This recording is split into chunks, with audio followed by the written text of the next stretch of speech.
এই তো এপিসোড 5-এ সবাইকে আবার স্বাগত। আমার নাম স্যাম, আপনারা দেখছেন টল ইন্ডিয়ান। এইখানে আগের ব্লগটা শেষ করেছিলাম আমরা টয় ট্রেন দেখতে দেখতে আর আলু পরোটা খেতে খেতে। তো এখান থেকেই আবার আজকের ব্লগটা চালু করছি। এটার নাম হচ্ছে বাস কুঠির।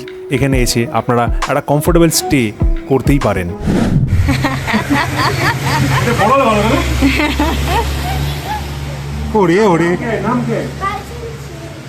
হিন্দি বলতে हो?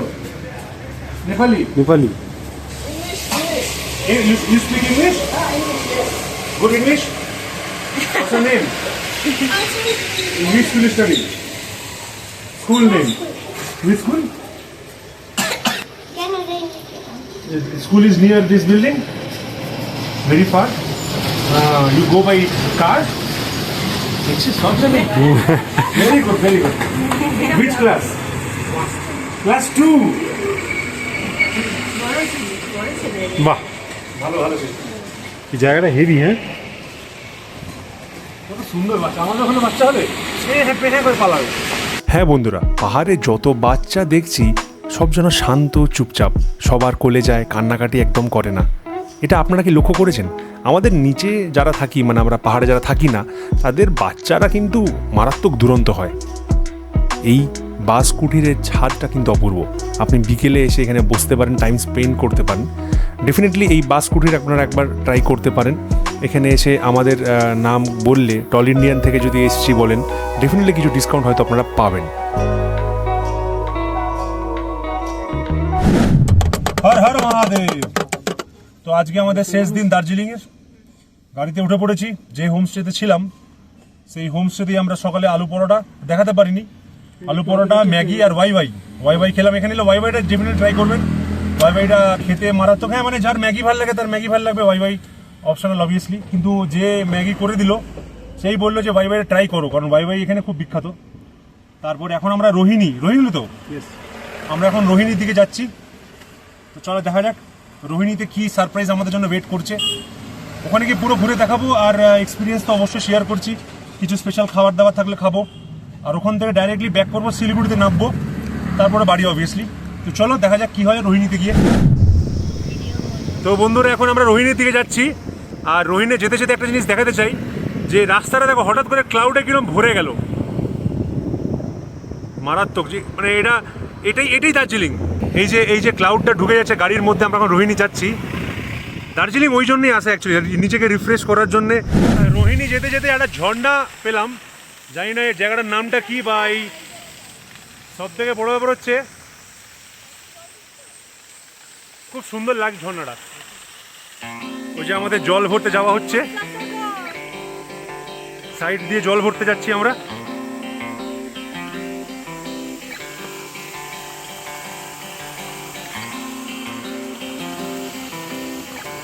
পারবে জল ভরতে?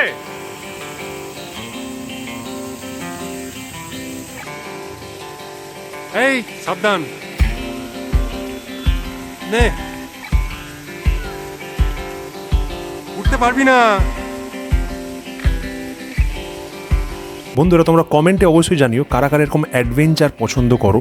তাহলে ভবিষ্যতে আমরা এরকম অ্যাডভেঞ্চার কিছু ট্রেকিং কোনো সাইটে গিয়ে আমরা ডেফিনেটলি ব্লগ বানাবো। এইটা তোমরা দার্জিলিং যেতে গেলে এই জায়গাটা পাবে। আমি একটা জিনিস বলবো, যদি ওঠো একটু সাবধানে ওঠো, স্লিপারি থাকে। দাদার কথা মনে রাখো, কিন্তু এইটা মারাত্মক একটা এক্সপিরিয়েন্স ছিল। আর ফাটিয়ে মজা করছি, পিছন দিকে ঝর্ণাটা বইছে আর একটা জায়গা থেকে জলটা পড়ছে, আর মারাত্মক ঠান্ডা জলটা।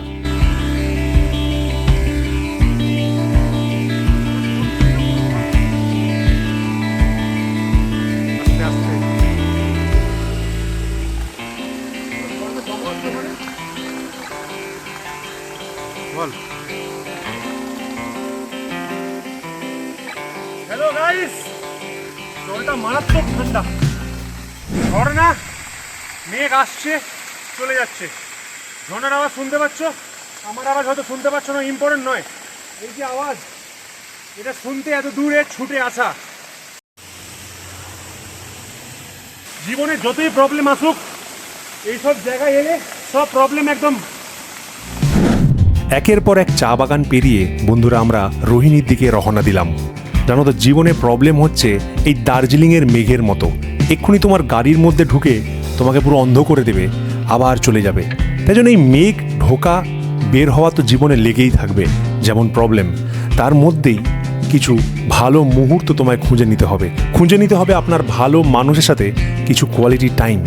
খারাপ জিনিস চতুর্দিকে আছে, তাই সেটা আপনার হাতে। আপনি কোনটাকে নেবেন আর কোনটাকে ত্যাগ করবেন, কোন মানুষকে আপনার জীবনে রাখবেন, কোন মানুষকে আপনি ত্যাগ করবেন। চলুন, এইখানে আমরা হালকা করে চা খেয়ে নিয়েছিলাম, আর এইখান থেকে বসে বসে আমরা পুরো পাহাড়ের সিনটা এনজয় করছিলাম। ডেফিনেটলি এলে এখানে চা খাবেন, কারণ চাটা মারাত্মক। আর এটা একটা পয়েন্ট অ্যাকচুয়ালি, এখানে যত রাইডাররা দাঁড়ায়, এখানে যত ট্যুরিস্টরা এসেও চা খায় অ্যাকচুয়ালি। তাহলে চলুন রোহিণীতে গিয়ে কি অপেক্ষা করছে দেখা যাক। বন্ধুরা, রোহিণী পৌঁছে গেছি। রোহিণীর ঝর্ণাটা দেখাচ্ছে, কিন্তু এখানে খুব খারাপ লাগলো দেখে যে পুরো নোংরা করে দিয়েছে। আচ্ছা, এটাই সেই ঝর্ণা, আর এই নিচে দিয়ে যাচ্ছে, কিন্তু মানুষজন এখানে খুব নোংরা করে দিয়েছে। এটা খুব খারাপ লাগলো দেখে।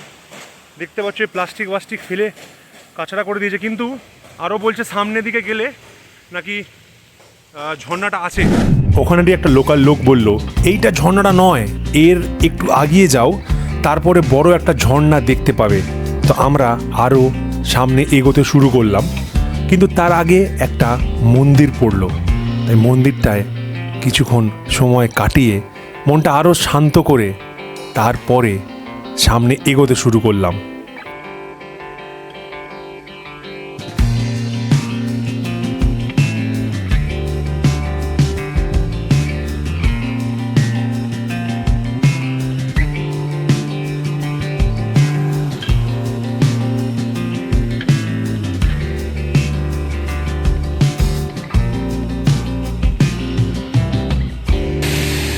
রোহিণী আসার পরে শুধু নয়, দার্জিলিং আসার পরে একটা কথা অনেকক্ষণ ধরে বলবো ভাবছি, কিন্তু এখন বলছি মেনলি আরও চোখের সামনে দেখতে পেলাম বলে।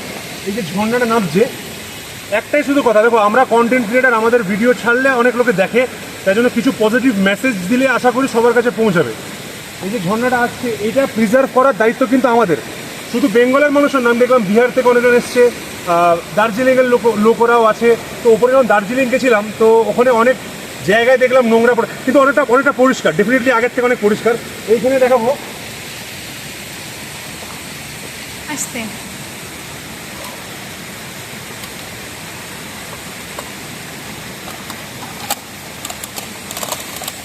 এই যে জিনিসগুলো এখানে পড়ে আছে, অনেক প্লাস্টিক পড়ে আছে, অনেক নোংরা পড়ে আছে। একটাই কথা বলি, মানে গভর্নমেন্ট থেকে এখানে আমরা ডাস্টবিন প্রপার কিছু দেখতে পাচ্ছি না, দেওয়া উচিত। মানুষ এলে ফেলবে কোথায়? এটাকে রাখার জায়গা নেই। শুধু প্লাস্টিক বলে নয়, অনেক কিছু সিগারেটের প্যাকেট। এই জায়গাটা কিন্তু পরিষ্কার রাখার দায়িত্ব আমাদের, যারা বছরে একবার আসে বা যারা অনেক বছর পরেও আসে, তারা যদি এসে, বা যারা ট্যুরিস্ট মেনলি, তারা যখন এসে দেখবে এই জিনিসগুলো, তারা কিন্তু একটা বাজে ইমপ্রেশন মানে মাথায় তৈরি হয়। তাই জন্য লোকাল লোকদেরও বলা, বা আমরা যারা ট্যুরিস্ট যারা আসছি, এই জিনিসগুলো করো না প্লিজ। এইগুলো করলে জায়গাটার একটা মান সম্মান থাকে না, জায়গাটার ভ্যালুটা আস্তে আস্তে কমে যায়। তো বন্ধুরা দেখো, ঝর্ণা সিজন, এখন বৃষ্টির সিজন নেই, এসব ঝর্ণা দেখে না নেবে থাকা যায় না। তাই জন্য ওই জুতো ভিজে যাবে, জামা ভিজে যাবে, ওসব করলে হবে না। এখানে সেট করে নেমে পড়তে হবে ওই জুতো।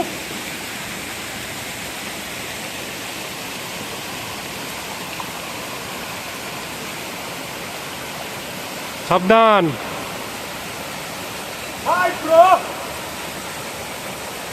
পড়লে কিন্তু খুব জোর লাগবে।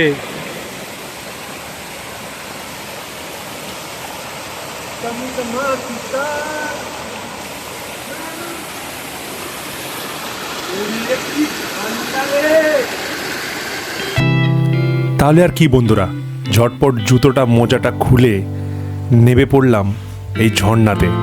অনেকটা উঁচু, আর ধীরে ধীরে আমি ভাবলাম উঠতে কি পারবো। আমার ছাদ কেউ দিল না, কিন্তু আমি নিজেই উঠতে শুরু করলাম উপরে। তারপরে আর কি জায়গাটাকে অনুভব করতে শুরু করলাম। মারাত্মক একটা জায়গা। আপনি যদি চোখ বন্ধ করে বসেন, এখানে যদি মেডিটেশন করেন, তাহলে সব থেকে বেস্ট পাখির আওয়াজ, ঝর্ণার আওয়াজ। এটার জন্যেই তো এত দূর থেকে গাড়ি নিয়ে আসা। কি বলেন? আপনারা এলে অবশ্যই এখানে টাইম স্পেন্ড করবেন, আর ভিডিও বানাবেন, ছবি ছাড়বেন, যাতে আরও লোক মোটিভেট হয় এইসব জায়গায় আসতে। কারণ আমরা বাংলার লোক, আমাদেরই দায়িত্ব এখানে ট্যুরিস্ট সংখ্যা বাড়ানো। শুধু সরকারের ওপরে দায়িত্ব চাপিয়ে দিলে কিন্তু হবে না, কি বলেন?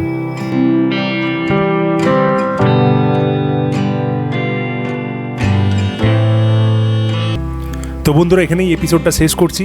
পরের এপিসোডে কিন্তু শিলিগুড়ি নেমে গেছি, আর শিলিগুড়িতে বেস্ট বিরিয়ানি খেয়েছি। অনেক লোককে, লোকাল লোককে জিজ্ঞেস করেছি বেস্ট ভাই বিরিয়ানি কোথায় পাওয়া যায়। তাহলে ওই এপিসোডটা একদম মিস করবেন না। চ্যানেলে নতুন হলে অবশ্যই সাবস্ক্রাইব করে রাখুন, যাতে সবার আগে আপনার কাছে নোটিফিকেশান পৌঁছে যায়। চললাম, টাটা। আমি স্যাম, আপনারা দেখছিলেন টল ইন্ডিয়া।